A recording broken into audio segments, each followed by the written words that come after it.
నమస్తే, నేను Kavitha. Welcome to a very special discussion. పద కవిత పితామహుడు అన్నమాచార్య కీర్తనలను సామాన్యులకు కూడా చేరువ చేస్తూ ఆలయ రక్షణ, ధర్మ పరిరక్షణ చేస్తూనే పర్యావరణం గురించి మాట్లాడుతూ రైతులకు కావలసినటువంటి సేవ చేస్తూ ఉన్నటువంటి ఆధ్యాత్మిక గురు, సామాజికవేత్త కొండవీటి జ్యోతిర్మయ్య గారు ప్రస్తుతం మనతో పాటుగా ఉన్నారు. అమ్మ నమస్కారం. నమస్తే తల్లి. అమ్మ అని పిలవడం అనేది ఆధ్యాత్మిక గురువు అంటే ఓకే, అన్నమాచార్య కీర్తనలు విశ్వవ్యాప్తం చేయడంతో పాటుగా సామాన్యులకు కూడా చేరువ చేస్తున్నారు. ఇవన్నీ ఎప్పటి నుంచో చేస్తూ వస్తున్నారు. బట్ అమ్మ అని పిలిపించుకోవడం అనేది, మీకంటే పెద్దవాళ్ళు ఏదేదో హోదాలో ఉన్నవారో, ఎంతో అంతస్తుల్లో ఉన్నవాళ్ళు కూడా మిమ్మల్ని అమ్మ అని పిలవడం అనేది ఎలా అనిపిస్తుంది? ఆ ఫీల్ అనేది ఒకటమ్మా, ఆధ్యాత్మం అంతా మనకు నేర్పించింది ఏమిటనంటే విశ్వజనని కావటం. అది తప్పేం లేదు అసలు. మామూలుగా మనం గురువు అనిపించుకోవడం చాలా బరువు, చాలా కష్టం. అది ఈ భూమి మీద దాదాపుగా నాకు తెలిసి ప్రేమమూర్తులుగా మెలగటం అనే తత్వం అంతా అమ్మతనంలోనే ఉంటుంది తప్ప వేరే దేంట్లోంచి మనకి లభ్యం కాదు. ఇంకొకటి ఏంటంటే గురువుని ఎవరిని పిలవాలి అనేది మనకు తెలియాలి. మొట్టమొదట ఆ పదం త్రిమూర్త్యాత్మకమైన ఒక సిద్ధిని పొందినటువంటి మహాత్ముల్ని మాత్రమే అనగలం. అందరినీ అనకూడదు. అట్లా ఒక అర్హత ఉందా, లేకుంటే వాటిలో ఏం నచ్చింది, ఏ క్వాలిటీ ఉంది అనేది చాలా, అది ఆచరణయోగ్యంగా అట్లా ఉన్నారా వాళ్ళు అనేది చాలా పరిశీలన చేసుకుని గురువు అని పెట్టుకోవాలి. అది ఎందుకో తెలీదు, మొట్టమొదటగా ఆ గురువు అనే శబ్దాన్ని తగిలించి చెప్పుకుంటూ వెళ్ళిపోయారమ్మా. అది చాలా బాధ కలిగించింది నాకు. బట్ హెల్ప్లెస్ అయిపోయా. ఆ తర్వాత నుంచి అందరినీ కూడా కరెక్ట్ చేయడం మొదలుపెట్టా. అమ్మ అట్లా అనకండమ్మా, మీరు నా దగ్గర పాఠం నేర్చుకోవచ్చు, ఆ రీత్యా మీరు గురువు అనొచ్చు కాక, కానీ మీరు నన్ను అమ్మ అన్నారనుకోండి, నాకు మీరు హెల్ప్ చేస్తున్నారు. నాలో ప్రేమ ఏదన్నా కాస్త కలుషితంగా ఉంటే దాన్ని ఇంకా మీరు ప్యూర్ చేయగలరు. యూ ప్లీజ్ హెల్ప్ మీ అని అడుగుతున్నా. అట్లా మెల్లగా మార్చాను. You please help me in my సాధన. నా స్పిరిచువల్ జర్నీని, నా సాధనని మీరు ఇంకొంచెం మెరుగుపరచడానికి నన్ను సంబోధనని బెటర్ చెయ్యండి. గురువు అంటే చాలా కష్టం అండి. గురువులు అందరికీ కుదరదు, అలా ఉండటం అందరికీ కుదరదు.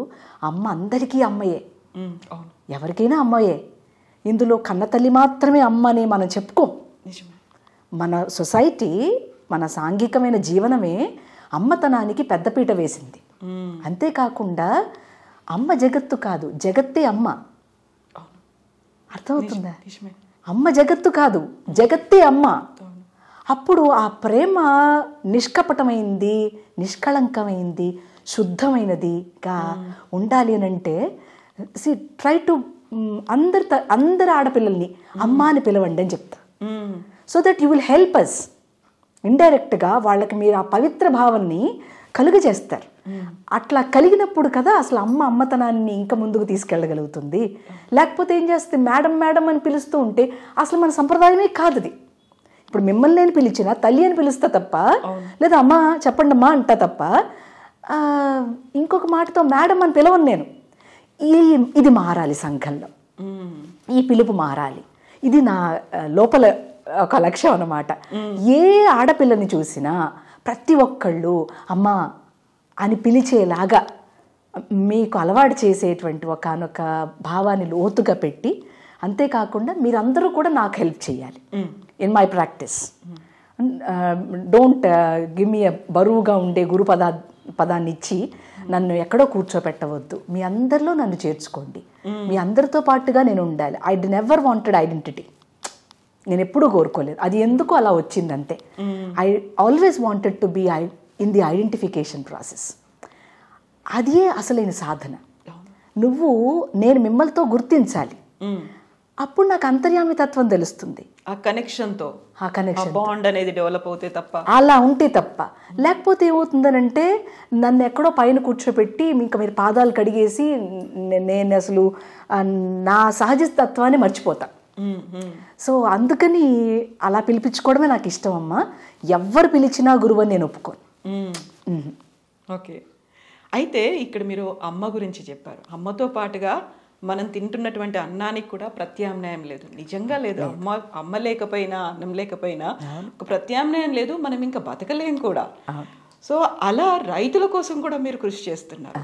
ఓన్లీ కొండవీటి జ్యోతిర్మయ్య గారు అనగానే అన్నమాచార్య గురించి కీర్తనలు పాడుతూ ఆ నగర సంకీర్తన చేస్తూ కనిపించేటువంటి ఒక వ్యక్తి ఇలా డిఫరెంట్ షేడ్స్లో కనిపించడం అని, ఒక రైతు గురించి మాట్లాడడం, పర్యావరణం గురించి మాట్లాడడం, ఈ స్పృహ అనేది చాలా మందిలో కనిపించట్లేదు కదా.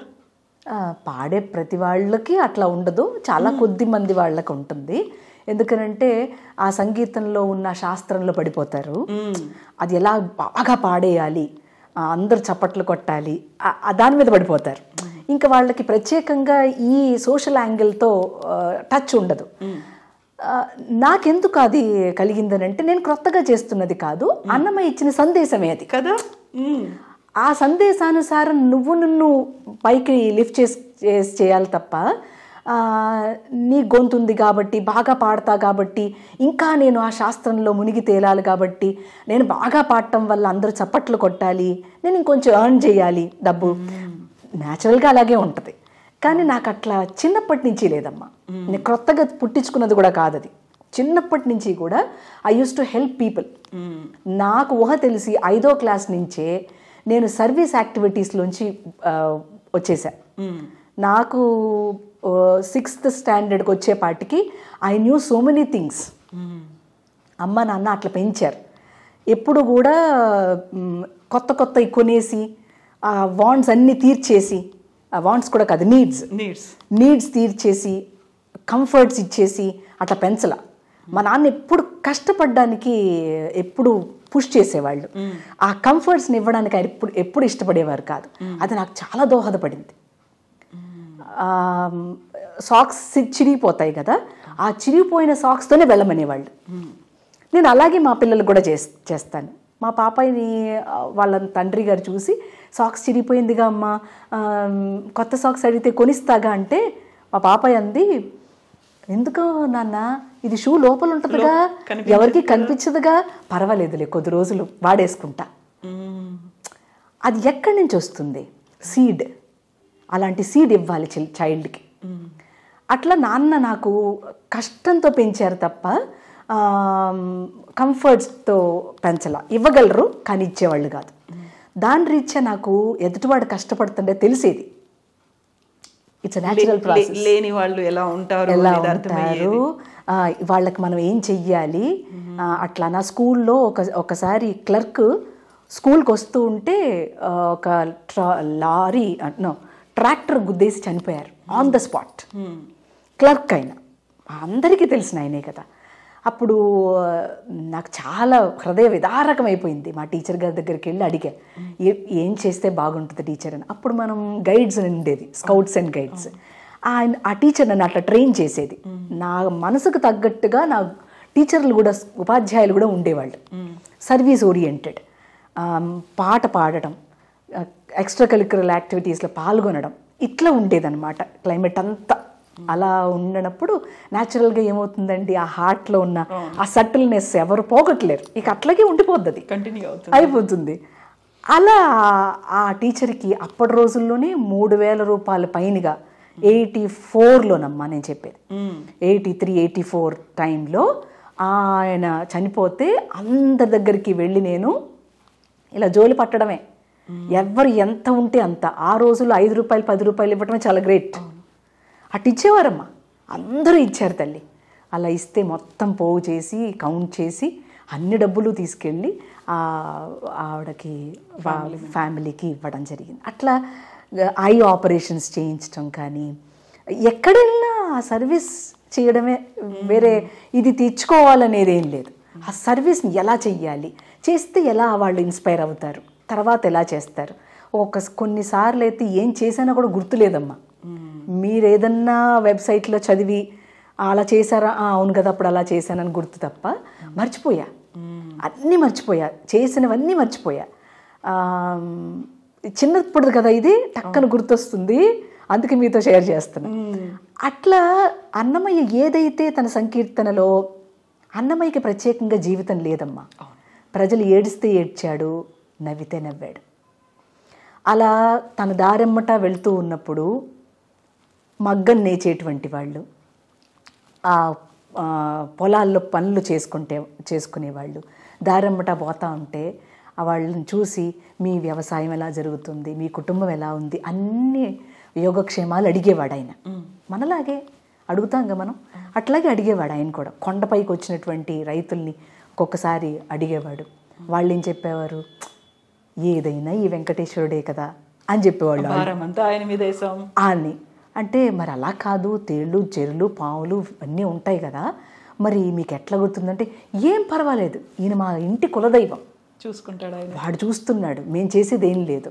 ఆ బ్రహ్మ పదార్థాన్ని పండించేటువంటి వాళ్ళకున్న ప్రపత్తి సోకాల్డ్ ఎడ్యుకేషన్ వాళ్ళకు ఉన్నదని మనం ఘంటాపదంగా చెప్పలేమమ్మా. చాలా కష్టం. అన్లెస్ అండ్ అంటిల్ వాళ్ళకి అలాంటి అట్మాస్ఫియర్లో అలాంటి ఒక క్లైమేట్లో పెరిగిన వాళ్ళు అయితే తప్ప. అలా అన్నమయ్య ప్రతి సంకీర్తనలో ఎండ కానీ నీడ కానీ ఏమైనా కానీ కొండల రాయుడే మా కుల దైవం, కొండల రాయుడే మా కుల దైవం, మా ఇంటి దైవం, కులదైవం, నిజదైవం. మాకేంటి ఈ తేలు వస్తాయేంటి, పాము వస్తాయేంటి, జెర్రులు వస్తాయేంటి, ఏం పర్వాలేదు, ఆయన రక్షకుడుగా మాకున్నాడు అనే భరోసాని వాళ్ళు చెప్తే అన్నమయ్య దానికి రియాక్ట్ అయ్యి ఎగ్జాక్ట్గా వాళ్ళు ఏవేవి మాటలు అన్నారో అదే మాటలు పెట్టేశాడు. చీమగాని దోమగాని చెలది ఏమైనా గాని గాముగాని నాముగాని కానీ ఏమైనా కాలకోట విషమైన గ్రక్కున మింగిన నాటి నీలవర్ణుడే మా నిజ దైవం. ఏమి మాటలు ఇవన్నీ! వాళ్ళ నోట్లోంచి వచ్చిన అలవోకగా వచ్చిన మాటని సంకీర్తనలో పెట్టేశాడు. అంటే ఆయన ఎంతగా స్పందించి ఉంటాడు. ఏమాత్రం స్పందన మనకున్నది ఈ సమాజం పట్ల. ఎవరన్నా స్పందిస్తూ ఉంటే వీళ్ళు పిచ్చాళ్ళు, డబ్బు సంపాదించుకోవడం తెలియదు, ఇలా ఖర్చు పెడుతున్నారని అంటారు. ఎవరుంటారు మనకి చేసేవాళ్ళు వెనకాల? ఎవరు మనకి అన్నం పెడుతున్నారు? ఎవరికి మనకి వస్త్రం నేచిస్తున్నారు? వీళ్ళందరినీ మర్చిపోయి మనం బతికేద్దామా? ఇంతకంటే దౌర్భాగ్యమైన జీవితం ఉంటుందా?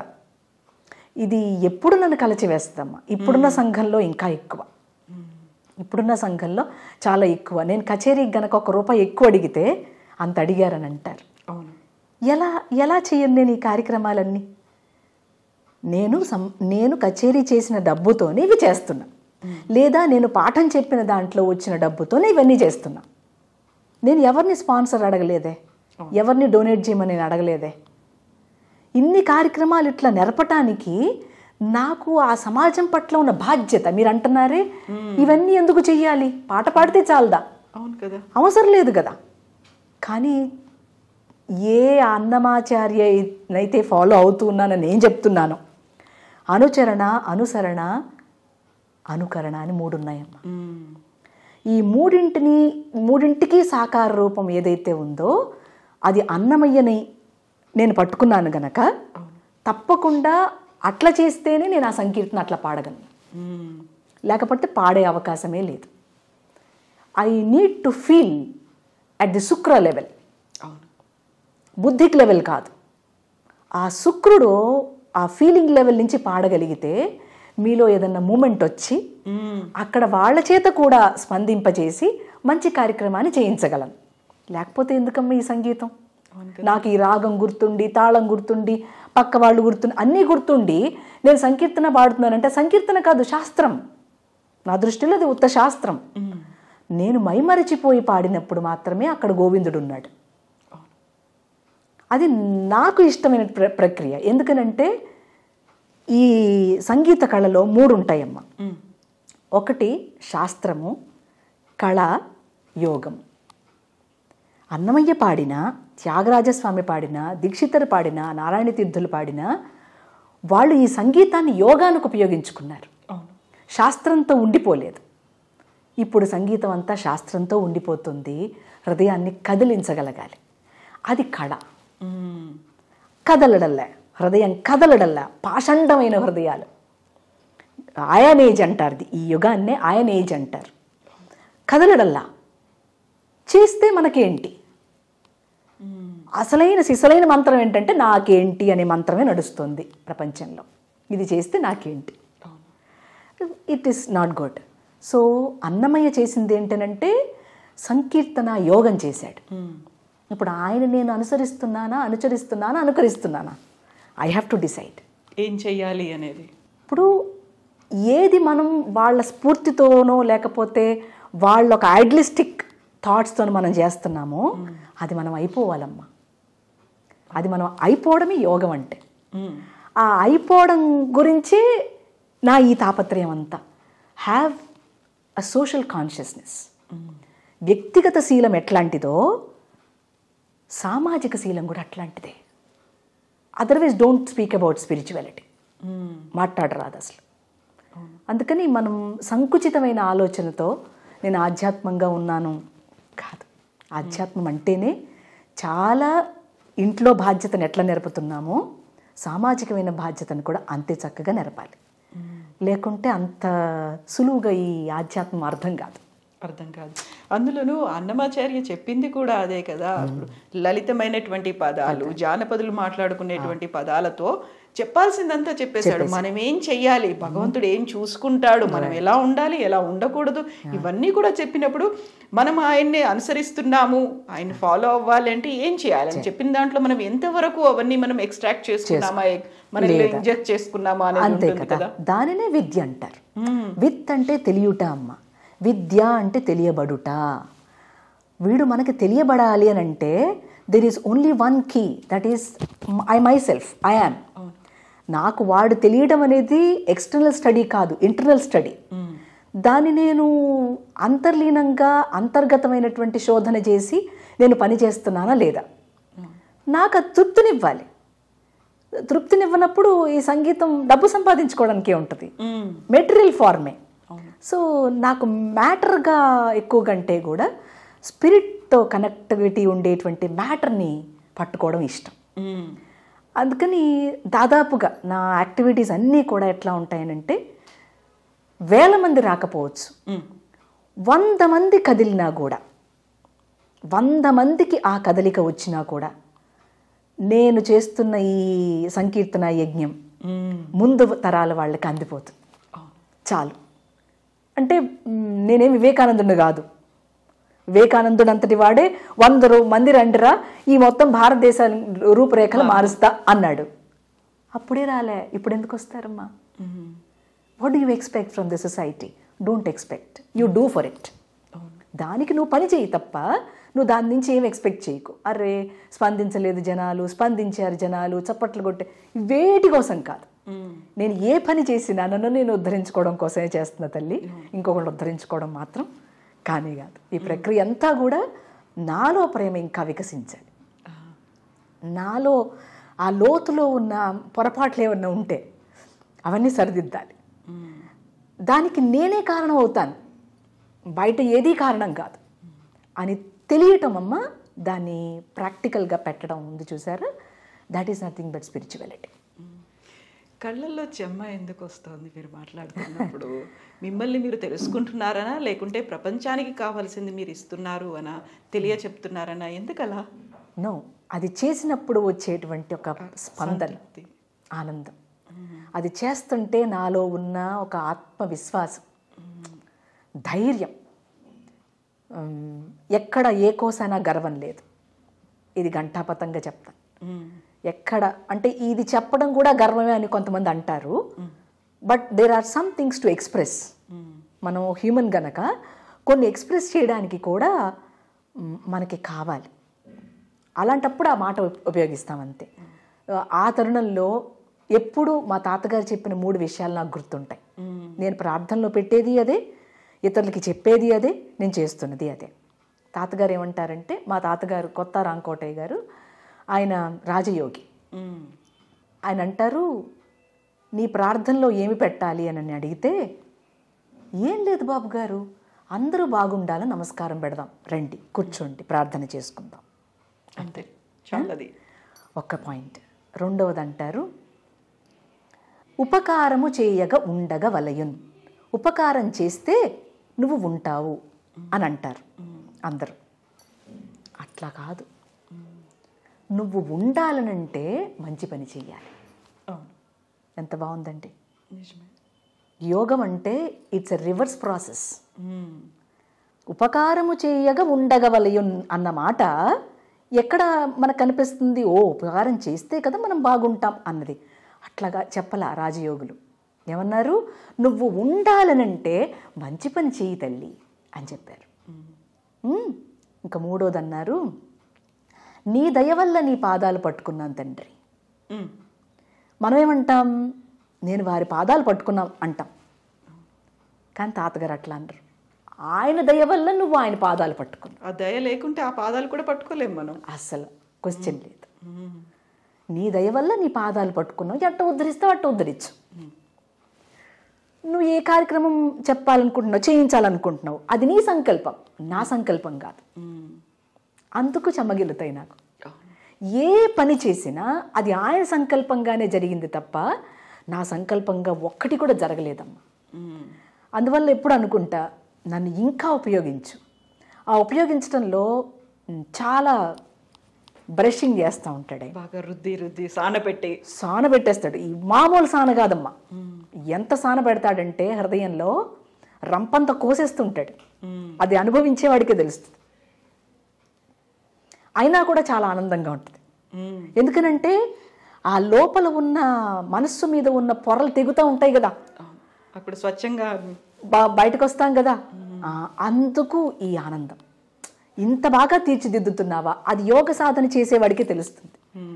Rest of the people doesn't know. ఆ లోతులకు వెళ్తున్న కొద్దీ నీలో కండిషన్స్, నీలో థాట్ ప్రాసెస్, నీలో చేసే పని యందు చూపిస్తున్నటువంటి శ్రద్ధ ఏ లెవెల్లో చూపిస్తున్నావు? ఏదైనా వస్తుందని చూపిస్తున్నావా? ఒక పేరు ప్రతిష్టని నిలబెట్టుకోవడానికి చేస్తున్నావా? చాలా ఉంటాయమ్మా.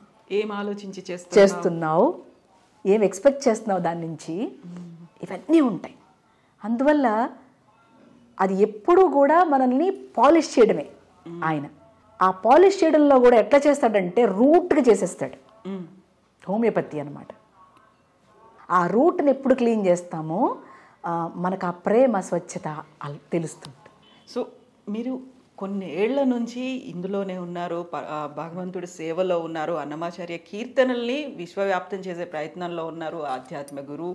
ఇవన్నీ చూసిన తర్వాత నేను ఇంట్లోకి ఎంటర్ అయిన తర్వాత చూసి, అవునా ఇంత ఇంట్లో ఉన్నారా? మామూలుగానే ఒక పేరున్న వాళ్ళు, లేకపోతే విశ్వవ్యాప్తమైన వాళ్ళు, ఇంతమందికి ట్రైనింగ్ ఇస్తున్న వాళ్ళు, వీళ్ళు చూసుకుంటే ఇల్లు చాలా విశాలంగా ఉంటుందేమో, చాలామంది పని వాళ్ళు కనిపిస్తారేమో, ఇవన్నీ ఉంటాయి. బట్ మీ పని మీరే చేసుకుంటారు. ఇదే చిన్న ఇల్లు అయినప్పటికీ కూడా ఇందులోనే చాలా తృప్తిగా ఉన్నారు. ఎందుకలా? నాకు పెద్దవాళ్ళు చెప్పారమ్మా, ఇల్లు ఎప్పుడు కూడా చిన్నదయ్యి ఉంటే హృదయం విశాలమయ్యి ఉంటుంది అని. అది ఎందుకో అలా నాటుకుపోయింది.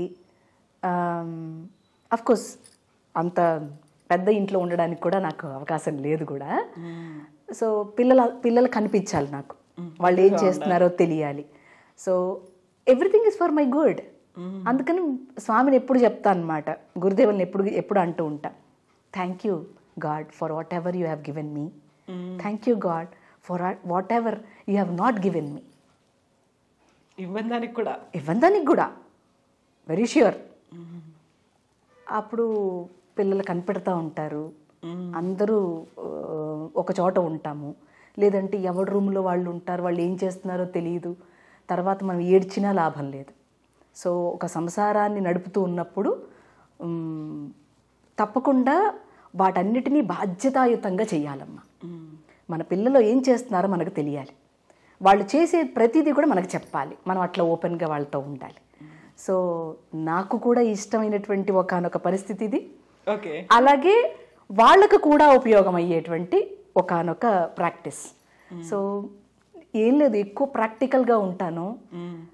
కొంచెం సింపుల్గా ఉంటే కొంచెం డబ్బులు మిగులుతాయిగా, అప్పుడు బాగా మంచి ఇంకో పని చేయొచ్చు, ఎవరిని అడగక్కర్లేదు. సో అందుకోసం ఏంటంటే డబ్బు దాచాను అని అంటే దాని అర్థం ఏంటంటే ఏదో ఒక మంచి పనిని ఉపయోగిస్తున్నా చేయాలి, దానికోసం పెట్టాలి అనే దాన్ని ఎక్కువ ఆలోచిస్తాను అనమాట. లేదు మనం ఊరికనే ఎంత ఖర్చు పెట్టుకుంటామమ్మా, ఎంత ఖర్చు పెట్టుకుంటే కూడా మనకి తృప్తి ఉంది చెప్పండి? ఎంత కట్టుకున్నా తృప్తి లేదు, ఎంత తిన్నా తృప్తి లేదు, ఎంత వస్తువు తెచ్చుకున్నా తృప్తి లేదు. మీరు చూస్తున్న ఇవి ఏవి కూడా నావి కాదు, ఎవరో ఒకరు తెచ్చిపెట్టినవే. ఈ వస్తు రూపంలో ఉండేది కూడా నాది కాదు. సో సింపుల్గా ఉన్నప్పుడు ఏంటంటే కొంచెం బెటర్గా ఆలోచిస్తాము. ఆ సంకుచితమైన భావం కొంచెం తక్కువ ఉంటుంది. ఎందుకనంటే మ్యాటర్ ఎక్కువ ఉన్న చోట, అంటే వెల్త్ ఉన్న చోట స్పిరిట్ ఉండదమ్మా. సౌండ్ ఎక్కువ ఉంటుంది, స్పిరిట్ ఉండదు. So where I deny every time. So సింపుల్గా ఉండు, అందంగా ఉండు, బాగుంటుంది. వేర్ నీకు ఎక్కువ పని వాళ్ళతో కూడా పని లేదు, నువ్వే చేసుకోవచ్చు పని. నీకు అది ఫిజికల్ ఎక్సర్షన్, మంచి ఫిజికల్ ఎక్సర్సైజ్. ఎందుకు థ్రెడ్మిల్తో తిరగాలి?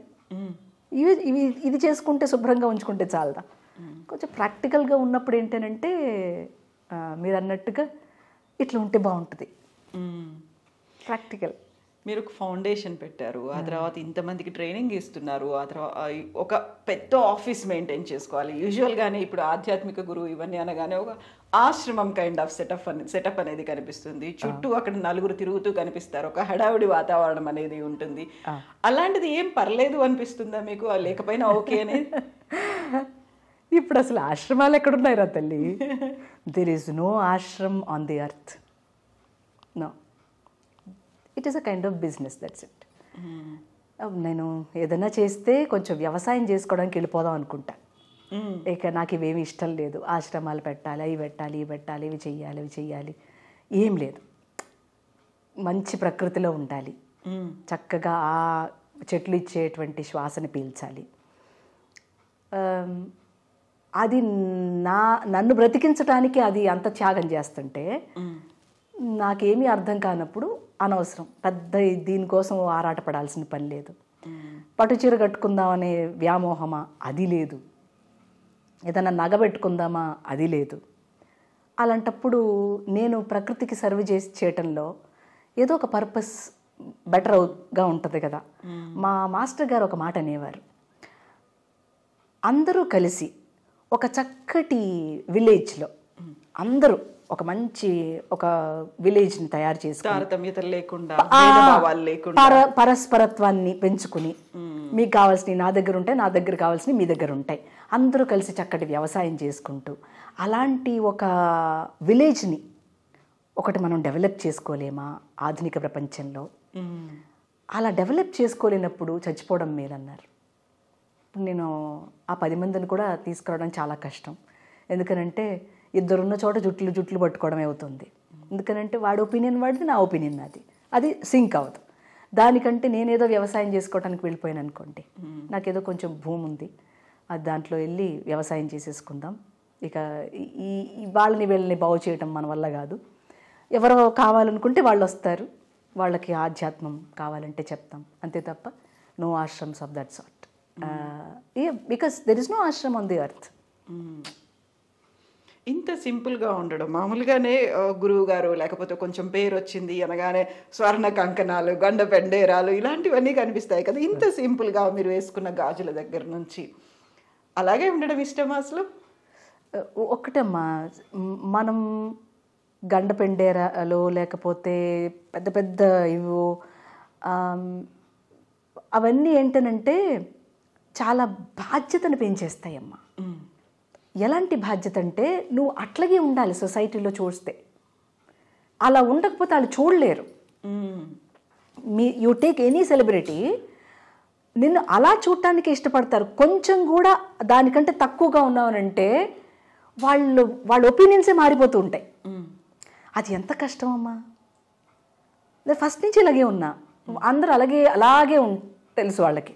బికాస్ నేను మొన్న యూఎస్ వెళ్ళినప్పుడు కూడా పిల్లలు అదే అంటున్నారు, అమ్మ నువ్వు అట్లాగే ఉంటావా, ఇలాగే ఉండకు ఇంకెట్ట ఉండమంటావా నాన్న అని.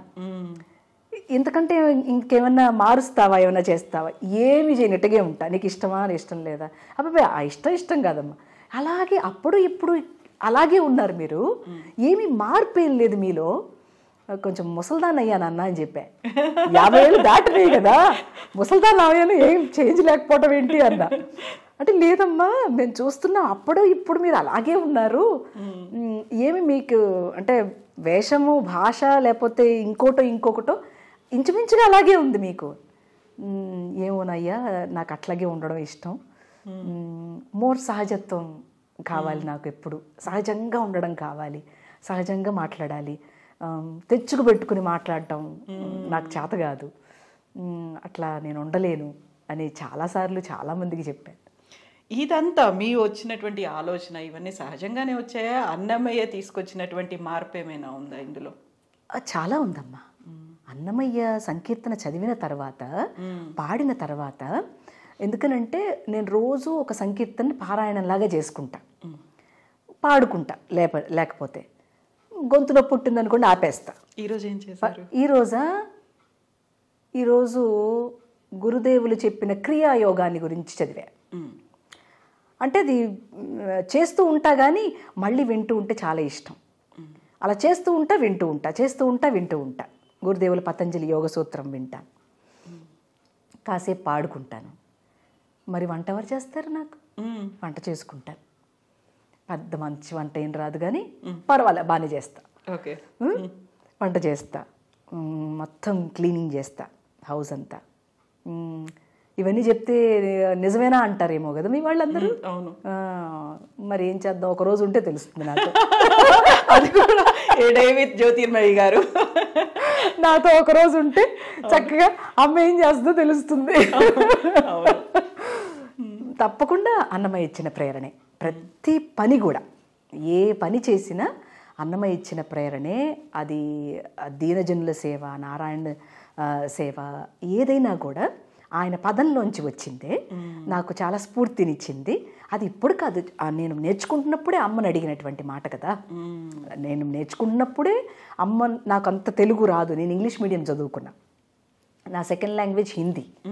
సో నాకు రాదు పెద్దగా తెలుగు కూడా ఉండేది, క్లాస్ ఉండేది, ఇంత తెలుగు రాదుగా. అన్నమయ్య చెప్పిన ఆ తెలుగు మనకి చిన్నప్పుడు ఏం తెలుసు, ఆచ తెలుగు అంత రాదుగా. అమ్మని అడగడం జరిగింది నేను. ఆ సంకీర్తన ఏంటంటే బాలమురళి గారు పాడినది అనమాట. అదేనమ్మా. కడుపెంత తాగుడుచు కొడుపెంత దీనికై పడని పాట్ల నిల్ల పడి పొరల నేలా,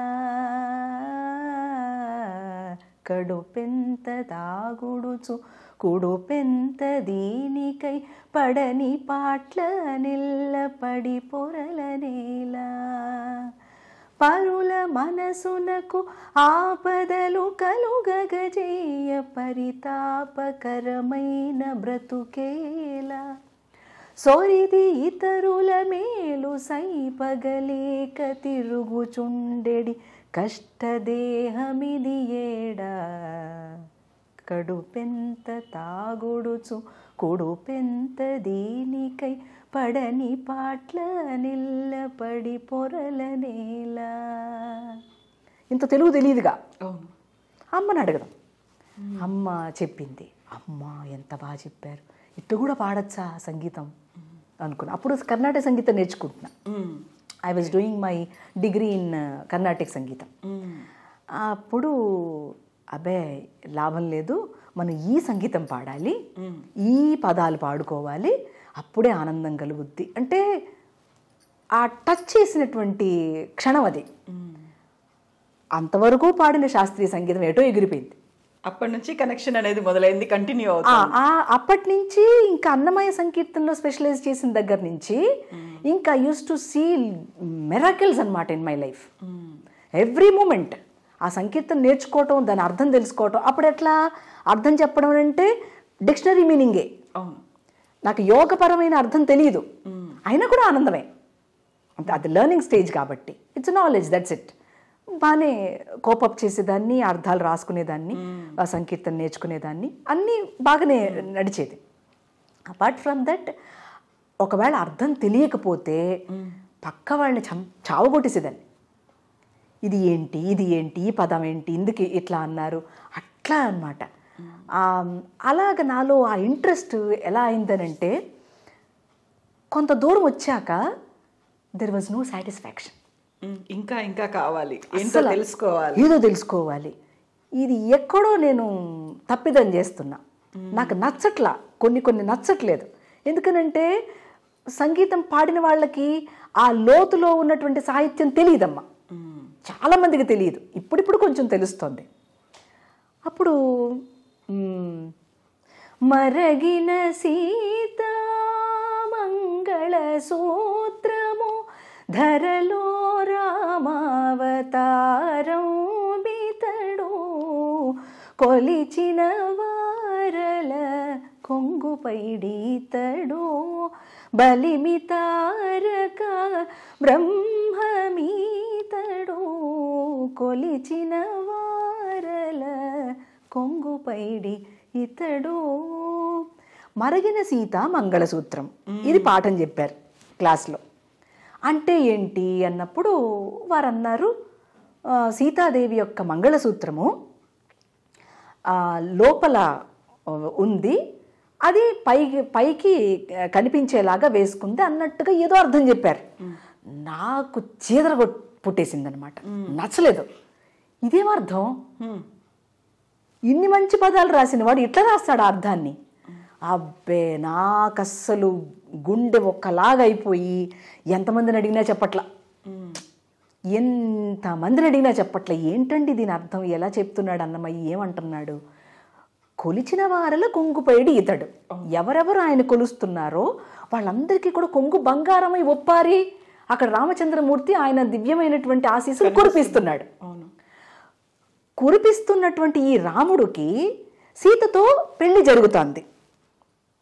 ఈ పెళ్లిని, ఈ కళ్యాణాన్ని చూస్తున్నటువంటి వాళ్ళందరూ కూడా మైమరిచిపోతున్నారు. ఏమండి, చూస్తున్న వాళ్ళు అంత మైమరిచిపోతా ఉంటే మరి రాముడు ఎట్ట మరవకుండా ఉంటాడు? మరవాలి. ఎందుకంటే మనుష్యావతారంలో వచ్చినటువంటి దివ్యావతారం. ఆయనకు కూడా అమ్మ ఒడిలోకి వెళ్ళినప్పుడు ఆ ప్రేమ ఉంటుంది. ఎక్కడో నాకు అది తప్పుగా అర్థమవుతుంది. ఇది ఇలాట కాదు, దీని అర్థం ఇట్లా కాదు అని ఎంత స్ట్రగుల్ అయ్యానో. ఆ తర్వాత ఎప్పుడైతే నా జీవితంలో ఎక్కిరాల కృష్ణమాచార్యులు వారు అనేటువంటి గురుదేవులు వచ్చారో అప్పుడు నాకు ఆ భాగవతం చదువుకున్నాక మా నాన్నగారు వాటిని విశదంగా చెప్పటం ద్వారా మెల్లగా మెల్లగా మెల్లగా నాకు ఆ ఇంకొక కోణం ఇంత సాహిత్యం అర్థమైంది. ఇది ఇంత సాహిత్యం కాదు, అమ్మ యొక్క రెండు స్తన్యములు, సాహిత్యము సంగీతము అంటాము. ఈ సాహిత్యమే సంగీతానికి ఆధారం. ఈ సాహిత్యము మామూలు స్థాయిలో ఉండదు, అది సరస్వతి వాక్కు. పరాపశ్యంతి మధ్యమ వైఖరి వాక్కులలో ఇది పరా నుంచి వచ్చిన వాక్కుగానే ఉండాలి. అది కూడా ఇప్పుడు నాకు వేదవంతం చదివిన అధ్యయనం చేసిన తర్వాత ఇదంతా. అప్పుడు నేను మా నాన్న నాకు ఈ అర్థం చెప్పారు. ఏమన్నారంటే, కాదమ్మా పొరపాటది, అది అర్థం కాదు. రాముడు ఎప్పుడైతే సీత మెడలో తాళి కడుతూ ఉన్నాడో ఆ తాళి కట్టే సందర్భంలో ఒక సుముహూర్తం ఉంటుంది దానికి. ఆ కంటి ద్వారా చూచేటువంటి చూపులోంచి వచ్చేటువంటి ప్రేమధార, దాన్ని చూస్తూనే ఆయన ఈ తాళి కట్టడం మర్చిపోయాట. ఆయన ఆమె ప్రేమలో, ఆమె కంటిలో ఉన్నటువంటి ప్రేమలో మైమరిచిపోయి మరగిపోయాడు. మరగిపోవడం అనేటువంటి తెలుగు మాట ఇప్పుడు లేదు. అవును, మనం పూర్వం వాడేవాళ్ళం. ఎట్లా వాడేవాళ్ళం? ఆ అమ్మాయిని మరిగాడురా వాడు అట్టనేవాళ్ళు, తప్పుగా వాడేవారు. అడిక్ట్ అయిపోయారు అన్నట్టుగా. అట్లాంటి పదాన్ని, అంటే మనం తప్పుగా ఆలోచిస్తున్న పదాన్ని ఎంత పాజిటివ్గా వాడాడు అన్నమయ్య. ఇలా కొల్లలమ్మ. అయితే అప్పుడు తాళి కడుతున్న సందర్భంలో మైమరిచిపోయినటువంటి రాముడు, ఆ సూత్రం కడుతున్నటువంటి రాముడు ఆమె ప్రేమలో మరిచిపోయి మరిగిపోయాడు అని చెప్పడంలో అల్టిమేట్ కదమ్మా. అవును కదా. అంటే స్పిరిట్ కూడా మ్యాటర్ని ఎంతగా అడ్మైర్ చేస్తుందో. ఎందుకని? ఒక ఒడంబడిక ఉంది. ఏంటా ఒడంబడిక, ఒప్పందం అని అంటే, అమ్మ కిందికి దిగి వచ్చినప్పుడు అయ్యతో ఒక పొత్తు పెట్టుకుంది. నువ్వు ఎక్కడా కూడా నాలో ఇన్వాల్వ్ కాకూడదు అని. నేను ఎస్ అంటేనే నువ్వు చెయ్యాల. ఇప్పుడు ఆమె ప్రేమ ఎస్ అంది కాబట్టే కదా అది కుదిరింది. ఆమె ప్రేమను కూడా ఆయన అంగీకరించాలంటే ఆమె ఎస్ అనాలి. ఇది చాలా యోగం. ఇంత యోగాన్ని అంత చిన్న మాటలో ఇస్తాడా? అది కూడా దానికి విపరీత అర్థాలు తీసుకెళ్తారా? అసలు ఆ మాటకున్న యోగార్థాన్ని ఎవరు చెప్పగలరు? మహాత్ములైనటువంటి వాళ్ళే చెప్పగలరు. చిన్న మాటే కానీ దాంట్లో లోతైన అర్థం ఎవరైతే ఇస్తారో వాళ్ళు ఋషిత్వాన్ని చెందినవాళ్ళు, ఋషిత్వం పొందినవాళ్ళు. ఋషీణాం పునరాజ్యానాం వాక్యం అర్థం అనుధావతే. వాక్యం అయిపోయిన తర్వాత అర్థం వస్తుంది తప్ప అర్థం వచ్చిన తర్వాత వాక్యం రాదు. అది పరావాక్కు. అంత మంచి మంచి వాక్కులు ఉంటాయన్నమాట. అంటే మన హృదయ డైమెన్షన్నే మార్చేస్తాయి. ఇక్కడ అసలు అహంకారానికి చోటు లేదు. మనస్సా కరిగిపోతుంది, అహంకారం లేదు. అవునా? ఈ హృదయానికి 4 డైమెన్షన్స్ ఉంటాయి: మనస్సు, బుద్ధి, అహంకారము, చిత్తం. ఇవి కరగాలి కదా మాటతో. వీటిని కరిగించాలంటే వాక్ ఒకటే సాధ్యం. దాన్ని కొంచెం సంగీతంతో చెప్పగలిగితే అపూర్వమైనటువంటి వైబ్రేషన్ క్రియేట్ అయ్యి మనలో మార్పు వస్తుంది. అది ఒక ఋషి తాలూకు మనకిచ్చేటువంటి ఒక ఆశీస్సు. ఆ ఋషిత్వం కావాలి. అందుకని అన్నమయ్య వేదర్షి అంటూ ఉంటాయి. ఇప్పుడు హీఈస్ నాట్ ఎ వాగ్గేయకార. మామూలుగా మాటల్లో అలా చెప్పుకుంటున్నాం. ఆయన రాసినటువంటి పదములు పాటలు కాదు, సంకీర్తన. పాటలను వ్యవహరించకూడదు. అన్నమయ్య పాట నేర్చుకున్నామండి, అన్నమయ్య పాటలు మేము కూడా పాడతామండి. ఏందయ్యా, ఏమయ్యా, మంచి మంచి వాక్యం ఆయనే చెప్పుకున్నాడు. ఆయన రచనకి సంకీర్తన అని పెట్టుకున్నాడు ఆయన రచన పేరు. నారాయణ తీర్థుల వారు ఆయన రాసినటువంటి రచనకి తరంగములు అని పెట్టుకున్నారు. త్యాగరాజస్వామి ఆయన రాసినటువంటి రచనకి కీర్తన అని పెట్టుకున్నారు. ఏమండి, అసలు వాళ్ళు చేసిన దాన్ని వాళ్ళకు ఆనర్ చేయడమే మనకు కష్టం. అంటే ఇంతటి తెలియనటువంటి ఒక ప్రపంచంలో నడుస్తూ మాకు అంతా తెలుసు అనే దీన్ని చాలా కష్టం కదమ్మా మాకు. అలా వ్యవహరిస్తున్నప్పుడు మేము దాన్ని ఖండన చేసామనుకోండి, నచ్చదు, బాధపడతారు. కాదయ్యా, కరెక్ట్ చేసుకోండి అయ్యా అంటే కూడా కరెక్ట్ చేసుకోరు. ఎందుకని? ఇగో, విపరీతమైన అహంకారంతో ఏమీ సాధించలేం. ముందు తరాల వాళ్ళకి కరెక్ట్ అయిన విషయాన్ని పంపించలేం. ఇందులో మీరు అన్నమాచార్య తత్వం గురించి, ఆయన సంకీర్తనల గురించి, ఆయన ప్రపంచం గురించి, మనుషుల గురించి, దేవుడు, జీవుడు, వీటన్నిటి గురించి ఇంత చెప్పి దాన్ని విశదీకరిస్తూ అన్నమయ్య ఏంటి, ఆయన నుంచి మనం నేర్చుకోవాల్సింది ఏంటి అనేది ఇంతమందికి ఇన్ని చెప్తున్నప్పుడు ఒక డిస్క్రిమినేషన్ అనేది ఏమన్నా కనిపించిందా? మీరేమన్నా చూసారా? అలాంటిది మీరు ఫేస్ చేశారా? చూసినా నాకు పెద్ద ఏం అనిపించదమ్మా. To be very true with the true knowledge, ఒకవేళ అట్లా అన్నా కూడా నాకు ఏం అనిపించదు. ఎందుకనంటే పాయస్ అంటే మనలో ఉన్న సత్వగుణం మన ప్రేమ యొక్క డిగ్రీకి ఒక సూచిక. సో డిగ్రీ ఆఫ్ ప్రేమ ఎక్కువ ఉన్నప్పుడు అట్లాంటి డిస్క్రిమినేషన్ ఉన్నా కూడా మనకేం అనిపించదుగా, పెద్ద ఏం అనిపించదు. తప్పే ఉంది. వాళ్ళ స్థాయిలో వాళ్ళు అట్లా కామెంట్ చేయటమో లేకపోతే అట్లా అనడమో తప్పు కాదు. కానీ నేను అట్లా తీసుకుంటే నా తప్పు అవుతుంది కదా. నేను అట్లా తీసుకోకూడదు. తెలియక అన్నారు, దట్స్ ఓకే, ఏం ఇబ్బంది ఏం లేదు. తెలియక ఏదో వాళ్ళని నేను ఏమైనా ప్రస్తావన చేయలేదన్న మాటని ఏదైనా అన్నారు, దట్స్ ఓకే. నాకు నచ్చాలి, నేను చెప్పాలంటే నాకు నచ్చాలి కదా. అలా అని చెప్పని నచ్చకపోవడం ఏం లేదు. అది నాలోంచి సహజంగా రావాలి, దాన్ని నమ్ముతా. ఆ ప్రేమ సహజంగా వచ్చి చెప్పగలగాలి. సో క్యారెక్టర్ లేని వాళ్ళు లేకపోతే ఆచరణ లేని వాళ్ళు ఏదైనా అంటే మనం ఎందుకు తీసుకోవాల్సిన అవసరం లేదు. సో మిమ్మల్ని ఒక ఆధ్యాత్మిక గురువుగా చూస్తున్నారు, ఒక అమ్మగా చూస్తున్నారు. ఆ తర్వాత మీకంటూ కొంతమంది శిష్యులు ఉన్నారు. ఎంత ఏజ్ వాళ్ళు ఉన్నా ఇవన్నీ ఉన్నప్పటికీ కూడా ఒక రకమైన ఫీల్ అయితే ఉంటుంది కదా. ఇవన్నీ చెప్పడానికి ఆ ఫలానా వాళ్ళైతేనే బాగుంటుంది, వీళ్ళెవరు చెప్పడానికి అని ఒక ఫీల్ ఉంటుంది కదా. అర్థం కాల అంటే మామూలుగా కొండవీటి జ్యోతిర్మయి, తనెవరు, ఎక్కడి నుంచి వచ్చింది, తనెవరు చెప్పడానికి, ఇలాంటివన్నీ ఫీల్ కూడా ఉంటుంది కదా. ఎవరికి ఉంటుందంటారు? మామూలుగా చూస్తున్న వాళ్ళు, లేకుంటే మిమ్మల్ని విమర్శించాలనుకున్న వాళ్ళకు. అయ్యో, వాళ్ళ వాళ్ళ స్వేచ్ఛది, అననివ్వండి. వాళ్ళ స్వేచ్ఛమ్మ, తప్పేం కాదు, అననివ్వండి. ఇప్పుడు మీరు నా ఇంటర్వ్యూ తీసుకోవడానికి వచ్చారు, నేనేం మిమ్మల్ని ఇంటర్వ్యూ తీసుకోమని అడగలేదుగా. ఇప్పుడు నన్ను అడుగుతుంటే నేను చెప్తాగా, న్యాచురల్ ప్రాసెస్ ఇది. సో ఇప్పుడు నేను చెప్పాలా అన్నది కావలసిన వాళ్ళు వస్తారు, అంతే తప్ప అవసరం లేని వాళ్ళు రారుగా. సో నాకేం ఇబ్బంది ఉంది దాంట్లో? ఏం ఇబ్బంది లేదు. Let people come who ever wants to learn. ఆ ట్రూ నాలెడ్జ్ని మాస్టర్ గారు ఎలా అయితే మనకి ఇచ్చారో దాన్ని ఆచరణ యోగ్యంగా ఎలా మనం పెట్టుకోవాలో, ఆ లోపల ఉన్న చాలా డౌట్స్ ఉంటాయి కొంతమందికి. ఎలా అంటేనమ్మా, మీరు అంటున్న ప్రశ్న ఇలా ఉంది కానీ అది మీరు సరిగ్గా ఎక్స్ప్రెస్ చేయలేదని నేను అనుకుంటున్నా. కొంతమంది ఆధ్యాత్మ సాధన చేసే వాళ్ళకి చాలా డౌట్స్ ఉంటాయమ్మా.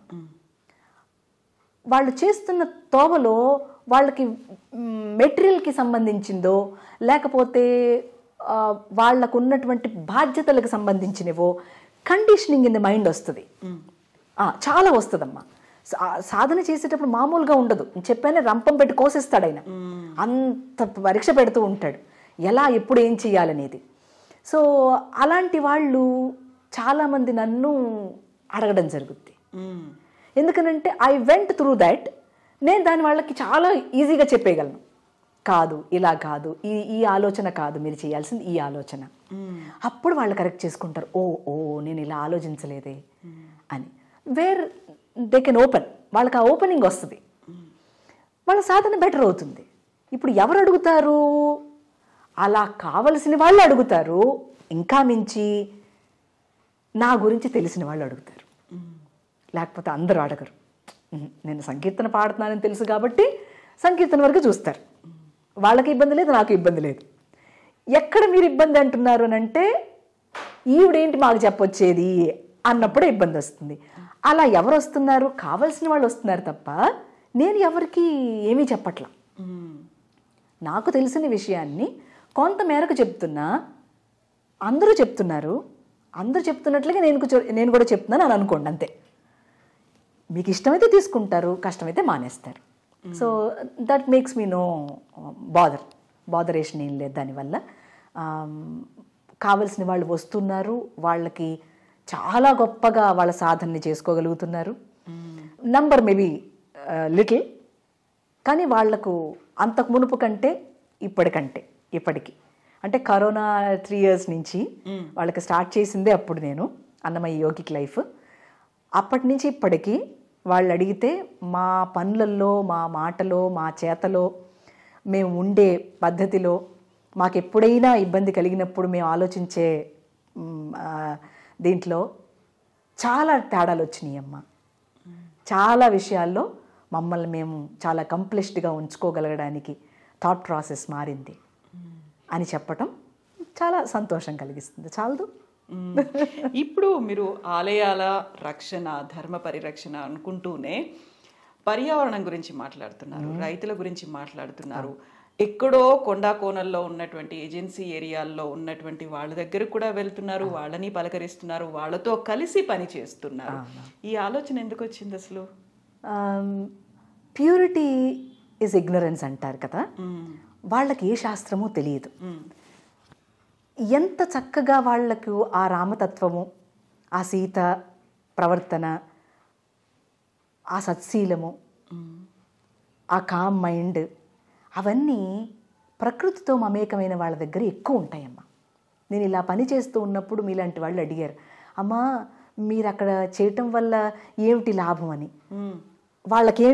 వాళ్ళకేమొస్తుంది అట్లా చేస్తే, వాళ్ళకేమి బెనిఫిట్ ఉంటుందని.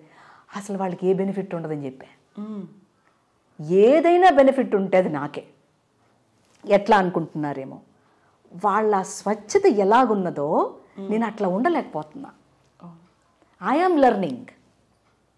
వాళ్ళకి నేనేం చెప్పడానికి వెళ్ళటల్లా. వాళ్ళ సంస్కారం ఏంటి? అమ్మ సంకీర్తన పాడుతుంది, మనందరి కోసం రామనామం చెప్పుద్ది, మనం కూడా చెప్తాం, అంతే వాళ్ళ ఆకాంక్ష. నేను అక్కడికి వెళ్ళి నీతులు శుద్ధులు చెప్పడానికి అన్నది వాళ్ళకి తెలియదు నిజానికి. నేను అక్కడికి వెళ్ళిన తర్వాత వాళ్ళకి ఆ నామంలో ఉన్న వైభవాన్ని చెప్తున్నప్పుడు వాళ్ళకి సంతోషం, అంతే. సో ఇక్కడ నేను చెప్పడం అనేది నేను నేర్చుకోవడం, ఎప్పుడు కలిసి నేను నేర్చుకోవడం. ఎందుకనంటే ఇది వేదమంత్రం, స్వాధ్యాయ ప్రవచనాభ్యాం న ప్రమదితవ్య. వేదమంత్రం అంటే teaching is the better way of learning అంటుంది. అంటే ఐఎమ్ నాట్ టీచింగ్, బట్ ఏదైతే నేర్చుకున్నా నేను చెప్పాలిగా, అదే కదా జ్ఞానం అంటే. ఆ రామనామంలో సంకీర్తనలో ఉన్న వైభవాన్ని చెప్పి తీరాలి. My duty is that, my principle of life is that. నేను అదే చేస్తాను. సో అట్లా వాళ్ళ దగ్గరికి వెళ్ళి నేను నేర్చుకోవడమే తప్ప వాళ్ళ ప్రేమ, వాళ్ళ స్వచ్ఛమైన మాట. మొన్న నడుస్తూ వస్తుంటే ఒక తల్లి అంది, ధర్మము అని మాట్లాడుతూ ఉంటే, ధర్మాన్ని గురించి ఎక్స్ప్లెయిన్ చేస్తూ ఉంటే, ధర్మం అంటే ఏమిటో చెప్తా ఉంటే అంటుంది, అమ్మా ధర్మం అంటే దారి కదా. ఎంత సింపుల్గా చెప్పింది కదా. అయ్యేమ్మా, నేను అంత చెప్తా ఉన్నా ధర్మాన్ని గురించి, అవి ఒక్క లైన్లో చెప్పింది. ఇది నేర్చుకోవడానికి వాళ్ళ దగ్గరికి వెళ్తున్నా కదా. సింపుల్ లివింగ్ మాట అంతా వేదమే, వేదమని వాళ్ళకి తెలియదు. అది నేర్చుకోవాలంటే మనం వాళ్ళ దగ్గరికి వెళ్ళాలా, వాళ్ళు మన దగ్గర తెచ్చుకోవాలా? అవును కదా. This is so practical. ఎక్కడైతే ఇగ్నరెన్స్ ఉందో అక్కడ బ్లిస్ ఉందమ్మా. నువ్వు అక్కడికి వెళ్ళాలి. నువ్వు ఇక్కడ ఉంటే వాళ్ళందరూ తెప్పించుకుంటే రాదు అది. అందుకని ఆ కొండ కోనలో తిరగటం నాకు ఇష్టం, ఆ మట్టిని పట్టుకోవడం ఇష్టం, ఆడ మొక్కలు నాటడం ఇష్టం. వాళ్ళ కోసం ఏదైనా చేస్తా తల్లి, ఏదైనా వాళ్ళలో మమేకం అవుతా. వాళ్ళు పాదాలు గడిగేస్తూ ఉంటారు, వాళ్ళ మర్యాదది. ఇక అసలు ఆ మర్యాదకి అసలు అంతు ఉండదు అన్నమాట. వద్దు తల్లి అన్నా సరే ఊరుకోరు.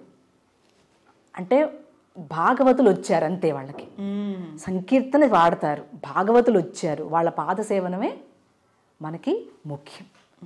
ఇది ఎంతమందికి తెలుసమ్మా మన టౌన్లలో, సిటీలలో? ఏ భక్తిని నెరపుతున్నాం మనం? ఎవరింటికైనా వెళ్తే వాళ్ళు లోపలికి రమ్మంటారే కానీ పాదాలు గడగరు. వాళ్ళు పాదాలు కడిగి వాళ్ళ ఇళ్లల్లోకి కానీ వాళ్ళ ఊళ్ళల్లో కానీ గ్రామాల్లో కానీ ఇన్వైట్ చేస్తారు. ఇది ఎప్పుడు నేర్చుకుంటే వస్తుంది మనకి? ఏం చదువుకుంటే వస్తుంది? ఏ టెక్స్ట్ పుస్తకం చెప్తుంది? ధర్మం అంటే దారి, ఒక సింపుల్గా చెప్పగలిగింది. అన్నమయ్య కూడా చెప్పింది అదే కదా. తప్పకుండా గుర్తొచ్చింది అప్పుడు మీకు ఇమ్మీడియట్గా. అమ్మో, నాకు అసలు ఎందుకు ఈ వేదమంత్రం, ఏంట్రా బాబు ఈ వేదమంత్రం, ఏం నేర్చుకున్నాను రా బాబు, సహస్ర శీర్ష పురుష అక్కడి నుంచి మొదలెట్టాం మనం. అసలు ఏమీ లేకుండా తెలిసింది వాళ్ళకి. అవును కదా. ఏమీ లేదు. ధర్మం అంటే ఏంటి అని అంటే ధర్ అనే శబ్దంలోంచి పుట్టిందమ్మా ధర్మము. ధరించునది అని అర్థము. అది మనలో ఉంటుందన్నమాట. అది ఎవరు చెప్పేది కాదు, అది మనలోనే ఉంది. ఫస్ట్ అది సెల్ఫిష్గా స్టార్ట్ అవుతుంది, ఆ తర్వాత సెల్ఫిష్నెస్ లేకుండా ఉండేటట్టుగా ఉంటుంది. To sustain, to support is nothing but the ధర్మ. ఎగ్జిస్టెన్స్ అనేది ఉంటుంది దానివల్ల. అందువల్ల దాన్ని సపోర్ట్ చేయాలి, ప్రొటెక్ట్ చేయాలి, సస్టైన్ చేయాలి. ఇది ధర్మం అంటే. అమ్మ అది చదువుకుంటే కానీ నాకు తెలవాల. ఏం చదువుకుండా ఎట్లా తెలిసిందమ్మా అది? అంటే పరంపరగా వాళ్ళ పేరెంట్స్ వాళ్ళకి ఇచ్చినటువంటి పరంపర ఏమిటి? భాగవతుల్ని ఎట్లా సత్కరించాలి, ఎట్లా మర్యాద చేయాలి, ఎట్లా మాట్లాడాలి, ఎట్లా కీర్తన చెయ్యాలి. వాళ్ళు కీర్తన చేస్తుంటే మీరు మర్చిపోతారు, అంత మైమర్చిపోయి చేస్తారు. అది ఆ పాడేటప్పుడు కూడా తన్మయత్వంతో పాడుతూ ఉంటారు. ఏ సంగీతం లేదు అక్కడ, పెద్ద సంగీతం కూడా ఉండదు అది, కానీ హృదయమారా పాడతారు. ఒక్కసారి మొదలు పెట్టారంటే అది హృదయమారా పాడతారనమాట. మనం అందులో లీనమైపోయి అట్లా ఉండిపోవాల్సిందే. ఎంత సంగీతం పాడితే వస్తుందమ్మా అది? రాదమ్మా. అందుకనే అక్కడే వాళ్ళతోనే కలిసి అక్కడే ఉండిపోవాలని ఉంటుందమ్మా. కాకపోతే ఏంటంటే బాధ్యతలు ఉన్నాయని వస్తూ ఉంటా మళ్ళీ హైదరాబాద్. సో ఏం బాధ్యతలు ఉన్నాయి, ఎప్పుడు నెరవేర్చుకుంటారు కంప్లీట్గా? లేదమ్మా, ఇది లైఫ్ లాంగ్ చేయాల్సిందే. ఎంతవరకు చేస్తాం అనేది నాకు కూడా తెలియదు, కానీ ఇక ఇది చేస్తూ ఉండడమే. ఇప్పుడు అన్నం తినేసిన తర్వాత ఏమొస్తుందమ్మా ఆనందం? తింటూ ఉన్నప్పుడే ఆనందం వస్తుంది. అట్లాగే సేవ చేస్తూ ఉన్నప్పుడే ఆనందం వస్తుంది తప్ప సేవలు చేసేసాము ఇది తృప్తి చెందాము అనేది ఏం ఉండదమ్మా. అది మనకు ఓపిక ఉన్నంత కాలం చేయటమే. ఓపిక లేదా మూల కూర్చో, ప్రాక్టీస్ చేసుకో. లేదు మంచిగా వ్యవసాయం చేసుకో, లేదు మంచి మొక్కలు నాటించు, 10 చోట్లకి వెళ్ళి అట్లా ఏదో ఒక పని చేస్తూనే ఉండాలి తల్లి. ఈ భూమి మీద వచ్చామనంటే ఏదో ఒక మంచి పని చేస్తూనే ఉండాలి, అదే రూల్. అవును. సో మీ పర్సనల్ లైఫ్, మీ ఫ్యామిలీ గురించి మాట్లాడుకుంటాం. అమ్మ అని అందరూ పిలుస్తారు, ఎవరైనా పిలవచ్చు, పెద్దవాళ్ళు చిన్నవాళ్ళు. హస్బెండ్ కూడా పిలవడం ఏంటి? అవును, ఎందుకలా? వారికి మొదటి నుంచి అంతే గౌరవం. ఎందుకనంటే అదేదో ప్రత్యేకంగా పిలవాలని కాదు, వారు మామూలుగానే ఎవరైనా సరే తల్లి అమ్మ అనే పిలుస్తారు. ఇక నన్ను కూడా ఎప్పుడు పేరు పెట్టి పిలవలేదండి. నేను పెళ్ళైన ఇంతకాలంగా ఎప్పుడు పేరు పెట్టి పిలవలేదు. అమ్మ అమ్మ అమ్మ అని పిలుస్తూ ఉంటారు. ఎప్పుడైనా కోపం కూడా రాదు ఆయనకి, వెరీ రేర్. కోపం కూడా పెద్దగా నేను ఎప్పుడు చూడలేదు ఆయనలో. ఇన్నేళ్లలో అసలు ఏ కోపం పెద్దగా లేదు. కోపంగా ఉన్నారనంటే మౌనంగా ఉంటే అది కోపం అని అర్థం.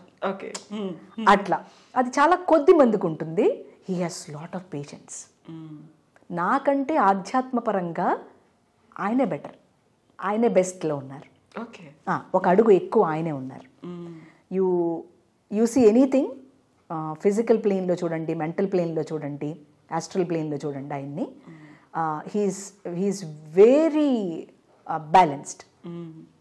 నాకైనా ఎమోషన్ వస్తుంది ఎప్పుడైనా, కానీ ఆయన అంతా అలా ఉండరు. He is a very balanced man. He is very calm. ఎక్కువగా మాట్లాడరు, అవసరమైతేనే మాట్లాడతారు, ఏదైనా అవసరమైందే నాకు చెప్తారు. విపరీతంగా దేనికి రియాక్ట్ అయిపోరు. ఎంత రియాక్ట్ అవ్వాలో అంతే రియాక్ట్ అవుతారు. సో నేను అడుగుతా, ఎలా వచ్చింది మీకు అని. ఆయనకి రాముడు అంటే చాలా ఇష్టం, చాలా చాలా ఇష్టం. ఆయన నిద్రలో డీప్లోకి వెళ్ళిపోతే ఏమన్నా ఆగుద్దేమో రామనామం తప్ప, అదర్వైజ్ ఈ కంటిన్యూస్లీ డస్ ది రామనామం. He is that end of man. అందువల్ల ఆయన ప్రత్యేకంగా, ఎందుకంటే ఇప్పుడు మేము వానప్రస్థాశ్రమం చేస్తున్నాం. ఇది నా దాదాపు 6 years నుంచి నడుస్తుంది. అంటే భార్యాభర్తల సంబంధం లేదు ఇక. సో తప్పకుండా అమ్మనే అవుతా, అతను నాకు తండ్రి అవుతాడు. అలా ఏమంత పిలుస్తారు మీరు? నేను కన్నా అని పిలుస్తాను. ఎప్పుడు అదే, మొదటి నుంచి పెళ్ళైన కాడి నుంచి అదే పిలుపు. ఆయన ఈ మధ్యన కొంచెం, అంతకు మునుపుగా అమ్మనే అనేవాళ్ళు, ఇప్పుడు ఇంకా కొంచెం చాలా, అంటే he's Sadhana have to go better కదా, అందుకని he's very much in to that. అలా చేస్తూ ఉంటారు. సో పిల్లలు ఏమని పిలుస్తారు మరి? పిల్లలు అమ్మ అనే పిలుస్తారు. ఇంకా ఇంట్లో అందరూ అమ్మనే పిలుస్తారు, బంధువుల్లో కూడా అంతే. మా నాన్నగారు మాత్రం జ్యోతిబాబు అని పిలుస్తారు, ఎందుకంటే ఆయన కొడుకు పుట్టలేదంట. ఆయనకి కొడుకులు పుట్టలేదు, 2 కూతుళ్ళం. అందుకని పాపం బాబు పుట్టలేదని నన్ను బాబు చేరుస్తాడు ఆయన, అందుకని జ్యోతిబాబు జ్యోతిబాబు అంటాడు. సో ఇంకా అందరూ కూడా అమ్మని పిలుస్తారు.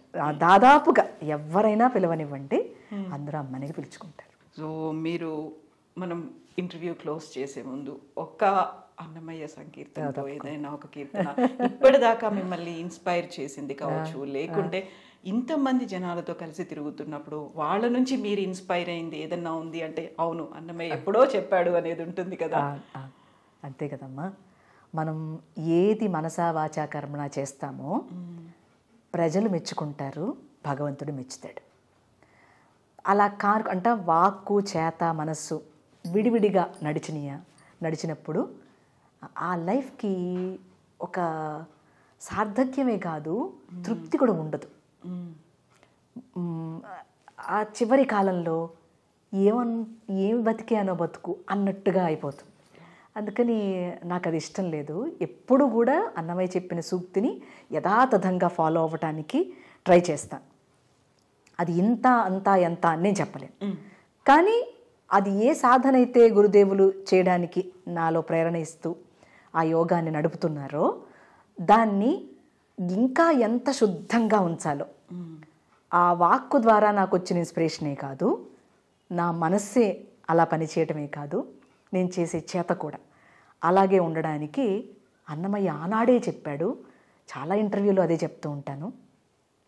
మొదల శ్రీ వెంకటపతికి చేయెత్తి మొక్కిన మాత్రము లోపలని పదిలపు షోడశదానయా యాగములు పంచమహాయజ్ఞంబులును వదలక సాంగంబులుగా చేసిన వాడే కాడ పలుమారు మది మది నుండి కాయ క్లేశము మాటికి మాటికి తనకేలా త్రికరణ శుద్ధిగా చేసిన పనులకు దేవుడు మెచ్చును లోకము మెచ్చును ఒకటి కోటి గుణితంబగు మార్గములుండగ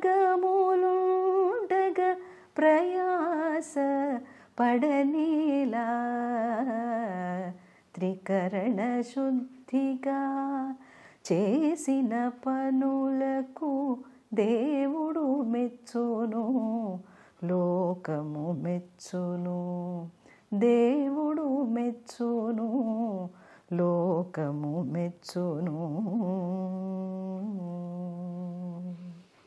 నిజంగానే మీరు త్రికరణ శుద్ధిగా చేస్తున్నటువంటి ఈ పనులన్నిటినీ దేవుడు చూస్తున్నాడు. ఆ దేవుడి బలం సపోర్ట్ అనేది మీకు ఎప్పటికీ ఇలాగే ఉంటుంది. చాలా సంతోషం తల్లి. ఐ డ్రీమ్స్ చేసిన ఫస్ట్ ఇంటర్వ్యూ ఇది, మళ్ళీ సెకండ్ ఇంటర్వ్యూ.